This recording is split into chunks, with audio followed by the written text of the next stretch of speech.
Guys আমি fry করে আছি গরই মাছ।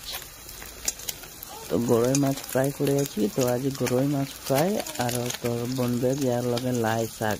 তো গাইস আমার রেসিপিটা তোরা দেখ আর আমি কিরকম বানাচ্ছি ওখানেও তোরা শিখবি। তো ফ্রাই আমার মানে গরই মাছটা ফ্রাই করে হয়ে যাইছে।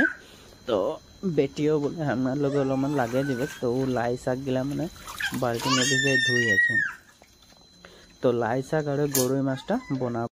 তো রেডি করে দিলি আদা নহরু ঝালকি বিলাহি আর লাই শাক একেলগে পিসবো।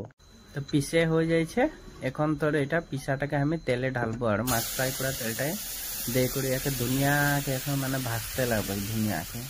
তো ভাজে ভাজে ভাজে ভাজে ধুনিয়াকে পুরা ভাজবি তখন মানে কি হবে শাকের মানে গন্ধটা যাবে আর এর টেস্ট একটা মানে বহুত ধুনিয়া লাগবে। তো এটাই গাইস আরেকবার বলে দিছি যে এটাই আমি কি কি দিয়েছিলি কাঁচা ঝালকি দিয়েছিলি আদা নহরু পিঁয়াজ বিলাহি আর শাক একেলগে আর ধনিয়া মিলাই করে পিষে দিয়েছিলি। তো ভাজে ভাজে ভাজে ভাজে তো এখন আমার মানে অলপমান শুকাই শুকাই আসছে।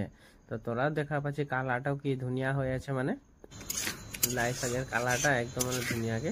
এখন মানে কি করব মাছ ফ্রাই গিলা ইয়ার উপরে দিয়ে দিলি।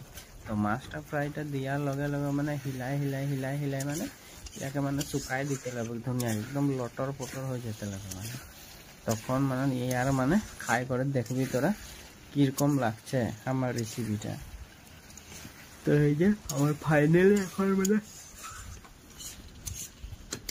হবার হয়ে যাইছে আর এই যে মোটামুটি মানে হইলেও আর শুকাইলো মানে। তো শাক লগে তো পানি দিলে ভাল না যাবে না শুকাই দিয়েছি। আজ লাই শাক গরই মাছ লগে বনা রেসিপিটা তোরা দেখে করে একবার আমারটা যেরকম বানাইছিল ওরকম দেখে করে বনাই করে একবার খাই করে দেখবি কিমান টেস্টি লাগছে বহুত টেস্টি লাগছে। এই যে দেখ এখন শুকাতে দিলি সেরকম তোরা শুকাই দিতে দিবি যখন মশলা মশলা হয়ে যাবে তখন নামাই দিবি বাস আমার হয়ে যাচ্ছে রেডি। আমি এখন নামাচ্ছি আর। তো গাইস আমার ভিডিওটা जितना পারবি শেয়ার করবি লাইক করবি আর সাবস্ক্রাইব করে দিবি আর ফেসবুকে जितना পারবি ফলো করবি। তো গাইস বাই বাই।